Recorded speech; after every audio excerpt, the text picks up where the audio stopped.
सबको नमस्कार। टाइम की कमी के कारण I will take only 5 minutes sir,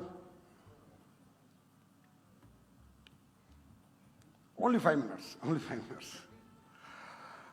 मुख्य अतिथि Shri J S. Ranjan sir, IAS विशेष मुख्य सचिव उद्योग एवं वाणिज्य और आईटी, तेलंगाना सरकार। सम्मानित अतिथिगण श्री डी.एस. चौहान जी, आईपीएस प्रमुख सचिव उपभोक्ता मामले, खाद्य एवं नागरिक आपूर्ति और आयुक्त नागरिक आपूर्ति, तेलंगाना सरकार। सम्मानित अतिथि श्री हेम कुमार पांडे जी, पूर्व सचिव उपभोक्ता मामले विभाग, भारत सरकार। Sir thanks for coming. और मैं आपको बताता हूँ कि जे सर से मेरी मुलाकात Indo UK business meet London में हुई थी। जब मैंने जे सर को रिक्वेस्ट की थी डायरेक्ट सेलिंग के लिए, तो जे सर ने आश्वासन दिया था कि मैं आप लोगों की बात सुन रहा हूँ, समझ रहा हूँ और मैं आप लोगों की इंडस्ट्री के लिए प्रयास करूँगा अच्छे से अच्छा काम करने की। और आज सर आपके सामने आ चुके हैं। Thank you sir. Let me define in a shortcut of beauty of direct selling. Sir हमारी इंडस्ट्री के अंदर कोई कास्ट फैक्टर नहीं होता, कोई एज लिमिट नहीं होती, कोई एजुकेशन मैटर नहीं करती, कोई इकोनॉमिकल कंडीशन मैटर नहीं करती, कोई जेंडर मैटर नहीं करता। और सोसाइटी का कोई भी वर्ग आके हमारी इंडस्ट्री में काम करके खुद को सक्सेस कर सकता है और अपने परिवार के लिए एक अच्छी आर्थिक स्थिति पैदा कर सकता है। सर हमारा कंट्रीब्यूशन जो डायरेक्ट सेलिंग का सोसाइटी के लिए है वो अपने आप में एक अद्भुत है, उल्लेखनीय है। हमारी इंडस्ट्री में काम करने वाले ज्यादातर लोग रो आते हैं सर, जिन्हें ना एजुकेशन होती है, अच्छे स्टेटस के लोग भी आते हैं, लोअर मिडिल क्लास, सब तरह के लोग आते हैं। लेकिन हमारा एजुकेशन सिस्टम ऐसा होता है सर कि हम उनका स्किल डेवलपमेंट, पर्सनैलिटी डेवलपमेंट, उनको सेल्स स्किल्स डेवलप करते हैं, जो कि बहुत ही हार्ड टफ जॉब है without MBA marketing, BBA marketing. Leadership skills, how to manage the team, क्योंकि without team this is not possible to do direct selling sir. तो लीडरशिप स्किल्स डेवलप करना, वुमेन एम्पावरमेंट, मेंटल हेल्थ बहुत strong करते हैं sir. जो लोग बिल्कुल loose कर चुके हैं लाइफ में कि हम कुछ नहीं कर सकते, उनको हमारा मॉडल, हमारी एजुकेशन, उनका मेंटल हेल्थ डेवलप करते हैं, उनको ये महसूस कराते हैं अभी भी तुम में कुछ है और तुम चाहो तो इस इंडस्ट्री में काम कर सकते हो, अच्छा काम कर सकते हो। बहुत बड़ी बात मैं सर आपको बताने जा रहा हूं, जो कि डायरेक्ट सेलिंग की लोगों के बीच में चर्चा का विषय नहीं है और वो होना चाहिए। न्यूट्रिशन को पूरे वर्ल्ड में सबसे पहले इंट्रोड्यूस करने वाली इंडस्ट्री डायरेक्ट सेलिंग है। Why nutrition is most essential for our body. Nutrition sir 45 years पहले डायरेक्ट सेलिंग ने इंट्रोड्यूस किया।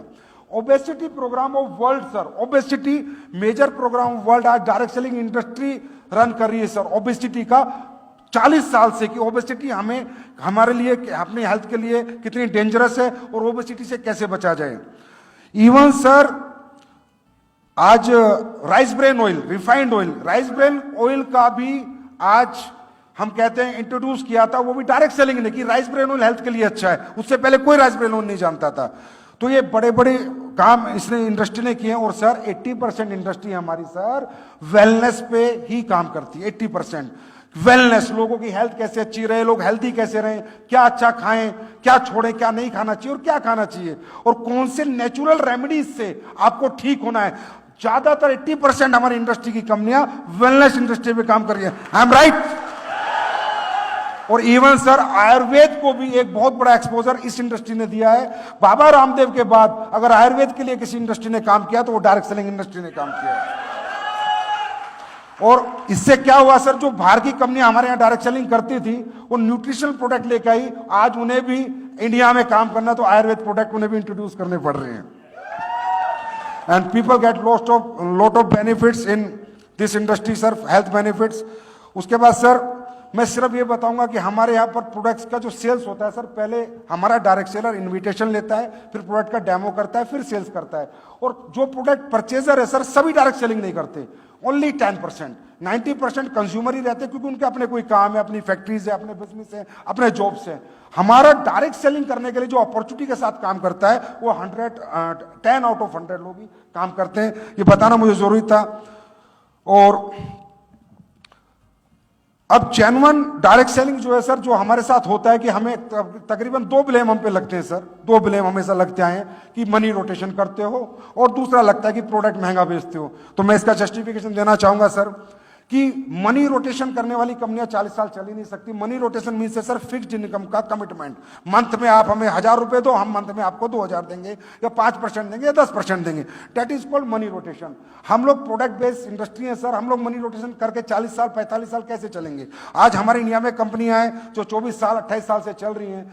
ये मनी रोटेशन नहीं है सर। जो बीच का मार्जिन था, जो एम्प्लॉयमेंट सेल्स का जो मार्जिन था, जो एम्प्लॉयमेंट का मार्जिन था और एडवर्टाइजमेंट का जो पैसा था, वो हम लोग आप इनमें लोगों में डिस्ट्रीब्यूट करते हैं और यही हमारा डिस्ट्रीब्यूशन मॉडल है। इसीलिए सर हम 40 और 45 साल से सर्वाइव कर रहे हैं। नहीं तो 2 साल के अंदर जो ये चिट फंड कंपनियां ये बंद हो जाती है। और ये स्ट्रगल सर हम लोगों की है और यही आशीर्वाद, ये ब्लेसिंग हमें आप लोगों से चाहिए कि इन लोगों से हमको अलग कर दो सर। हम इनके साथ नहीं रहना चाहते तो सर तेलंगाना में बहुत अपॉर्चुनिटी है। आज बहुत खुशी है कि आप आए और आप आज हमें सपोर्ट करने की मॉनिटरिंग कमेटी एक मैकेनिज्म की बात चल रही है। सर तेलंगाना में बहुत ऑनेस्ट लोग हैं, बहुत अच्छे लोग हैं और बहुत एम्प्लॉयमेंट और पढ़े लिखे लोग हैं। अगर इन्हें डायरेक्ट सेलिंग एक अच्छे इकोसिस्टम के साथ करने का मौका मिले तो तेलंगाना भी अपने आप को एक बहुत बड़े लेवल पे डायरेक्ट सेलिंग में प्रूव कर सकता है सर। बस लास्ट पॉइंट है सर मेरा। दुख की बात यह है सर कि हमारे इंडस्ट्री में हम ये चाहेंगे कि आप कोई भी मैकेनिज्म बना दीजिए। हम पहली इंडस्ट्री है, आपसे कहते हैं हमें रेगुलेट करो सर, हमें रेगुलेशन दे दो, जो आप कहेंगे हम करेंगे, बस हमें चिट फंड से दूर रखो सर। जो सर हमारे साथ क्या हुआ सर, हजार करोड़ के टर्नओवर करने वाली हमारी कंपनी सर यूएस में सर काम शुरू किया, यूएस में बड़ा बिजनेस कर रही है और तेलंगाना में एक छोटा सा 12,000 रुपए का एक केस उसमें बनाया गया और कंपनी पूरी कोलैप्स हो गई सर। 1000 करोड़ से 100 करोड़ पे आ गई। और ये इंपैक्ट सर सिर्फ तेलंगाना में नहीं पड़ता, तब ऐसा होता तो पूरे इंडिया में इंपैक्ट पड़ता है यार। वो प्रोडक्ट बेस्ड कंपनी बंद हो गई और उसकी एफआईआर हुई, ये हुआ। लेकिन सर एक बड़ी बात यह कि आज तक जो भी एफआईआर ऐसी हुई है, जो भी पुलिस ने की है, एक में भी सजा नहीं हुई सर। कोर्ट से सबको क्लीन चिट मिली है क्योंकि they are the product based company. Court ने सबको क्लीन चिट दी है सर क्योंकि वो प्रोडक्ट बेस्ड कंपनियां थी। कोर्ट में किसी को सजा नहीं बोली। लेकिन कहीं ना कहीं हमारी इंडस्ट्री का कोलैप्स हुआ, कंपनी कोलैप्स हुई और हमारे पूरे इंडिया में इंपैक्ट बड़ा नेगेटिव गया। तो सर हम तेलंगाना गवर्नमेंट से, आप लोगों से गुजारिश करते हैं, आपका आशीर्वाद मांगते हैं। We need your blessing sir, we need your blessing. Thank you.